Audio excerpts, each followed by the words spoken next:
Femme qui souleva et soulève encore des polémiques. Une femme qui passionne historiens, médecins et prêtres. Une femme qui pendant 50 ans vivra sans manger, ni boire, ni dormir, paralysée et alitée dans l'obscurité totale. On me dit, je le crois que, parce que j'avais fait une enquête, vous savez, sérieuse, qu'elle ne peut ni manger ni boire. Oui, c'est vrai qu'on lui donnait une cuillère à café, ça ressortait par les narines. Bon, pourquoi? Parce que son encéphalite avait fichu en l'air, il circuit de déglutition, c'est vrai qu'elle ne pouvait pas avaler. Et ses fonctions digestives étaient arrêtées.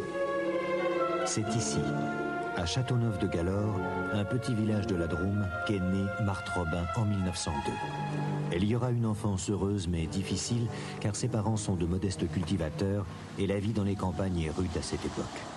Jusqu'à l'adolescence, Marthe sera une enfant vive, gaie et très pieuse. Mais c'est à l'âge de 16 ans que tout bascule. Marthe est alors frappée d'un mal mystérieux.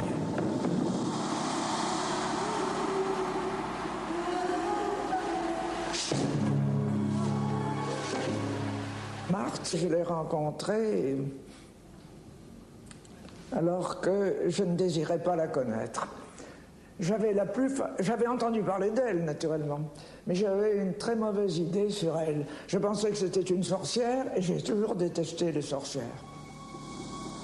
Pendant 10 ans, de l'âge de 16 ans à l'âge de 26 ans, Marthe sera tourmentée par des souffrances atroces, au cours desquelles son corps se paralysera progressivement. C'est aussi pendant cette période qu'elle commencera à ne plus pouvoir s'alimenter. Vous devriez remercier Dieu de vous la donner. Tenez, mangez.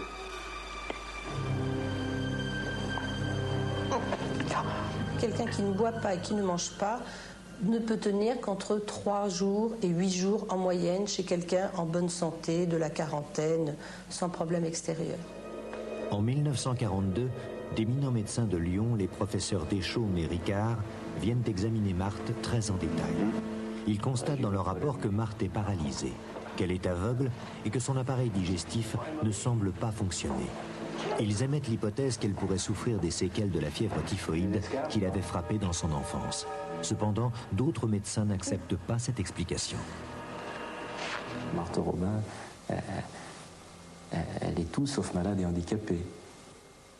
Elle est très intéressante à nombreux points de vue, mais elle n'est pas malade organiquement. Il y a une chose pourtant que Marthe parvient à avaler, la Sainte Hostie. Ce fut sa seule nourriture pendant 50 ans. Seigneur, je ne suis pas digne de vous recevoir, mais dites seulement une parole et je serai guérie.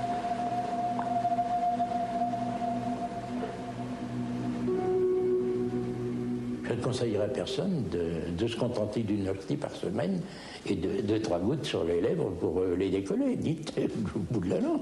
Donc c'est pas possible. Mais on ne vivrait pas. Or, elle a vécu 50 ans. Pour parler, pour sourire, pour rire, pour grimacer, pour faire n'importe quelle mimique du visage, il faut contracter les muscles. Et pour contracter les muscles, on en revient toujours au même problème, il faut de l'énergie. Avoir de l'énergie, c'est avoir de la matière première, donc s'alimenter ou boire. Comment expliquer ce prodige défiant toutes les lois du corps humain? Quelle est la raison de ces terribles souffrances? Marthe, elle, donne un sens à sa douleur. Elle sait qu'elle a une mission à remplir auprès des hommes et que Dieu lui a demandé de se sacrifier pour eux. À partir de 16 ans à 26 ans, elle était prise dans une spirale de maux abominables dans lequel elle était de plus en plus paralysée, dans lequel elle ne pouvait plus manger, elle pouvait parler, mais elle finissait par n'y voyait plus, ou elle ne supportait plus la lumière, et elle souffrait atrocement. Pendant 50 ans, prisonnière de son mal, Marthe ne sortira plus de sa petite chambre obscure. Ces manifestations sont le reflet d'une lutte et d'une stratégie de lutte contre une angoisse névrotique. Une angoisse névrotique qui se manifeste au plein jour au moment de l'adolescence, à 16 ans. Une angoisse névrotique qui est telle que le seul moyen qu'a Marthe Robin à ce moment-là, c'est la fuite. C'est vers 1930 que commence ce que beaucoup appellent sans réticence un miracle. Chaque vendredi, Marthe revit la passion du Christ. Sur son corps apparaissent les mêmes blessures que celles du Christ sur la croix. Dans de terribles souffrances, Du sang s'écoule de ses pieds, de la plaie ouverte sur le flanc gauche et de ses mains percées. Et comme si la couronne d'épines du Christ la blessait, il y a du sang sur son front.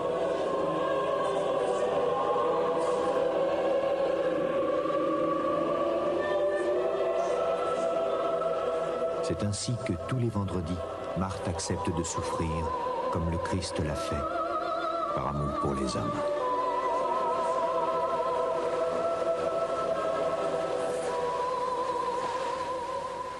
Ça commençait par des maux de tête intenses qui partaient du centre du cerveau, qui s'irradiaient jusqu'au niveau de la calotte crânienne, pendant 1h30 environ. Et j'ai vu plusieurs patients chez elle. Et apparaissaient sur le front des turgescences dermiques, c'était sous-épidermique, comme des veines qui se gonflaient, si vous voulez. Et mon Dieu, pour aboutir ce que nous savons.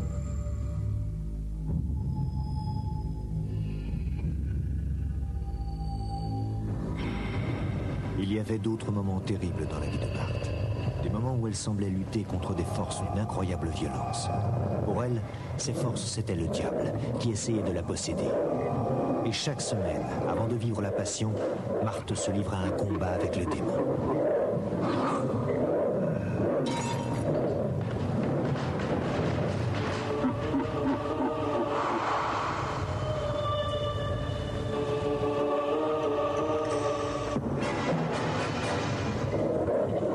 Retrouver Marthe le lendemain hors du lit, des dents cassées, des bosses sur le crâne. Rappelons qu'elle était totalement paralysée, ce n'est pas elle qui pouvait s'échapper de son lit.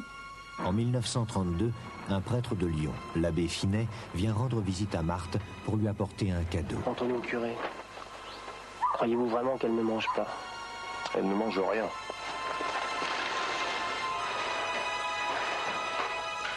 Mon père, vous êtes celui que Dieu m'envoie pour prêcher mes retraitants.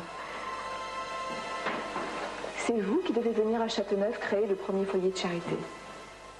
Mais je ne suis pas du diocèse de Valence, mais celui de Lyon. Ne vous inquiétez pas, Dieu s'occupera de tout. Elle savait que c'était celui qui devait venir, mais lui ne le savait pas encore. Et alors, il devait rester 10 minutes, il est resté 6 heures. Et à la fin, elle lui a dit, c'est vous qui allez créer les foyers de charité et d'amour. Pendant 40 ans, l'abbé Finet va consacrer sa vie à la mission de Marthe. Grâce à lui, sans bouger de sa chambre, elle va créer 70 foyers de charité partout dans le monde. Il y avait dans Marthe des choses invraisemblablement extraordinaires, comme le fait qu'elle ne mangeait pas, qu'elle ne dormait pas, qu'elle ne buvait pas, qu'elle causait avec le démon. Bon. Et puis, quand on parlait à Marthe de ces choses extraordinaires, elle vous disait « Les choses qu'on vous raconte sur moi, ça n'a aucune importance. Je n'y attache aucune importance. » Marthe, c'est la personne la plus extraordinaire que j'ai rencontrée. Marthe Robin est morte le 6 février 1981, à l'âge de 79 ans. Sa notoriété fut telle que durant toute sa vie, elle reçut près de 100 000 personnes qui venaient chercher auprès d'elle le réconfort et la lumière. 8 000 fidèles ont assisté à son enterrement, ainsi que plus de 200 prêtres, évêques et archevêques. Pour beaucoup, Marthe est une sainte, mais l'Église ne s'est pas encore prononcée à ce sujet.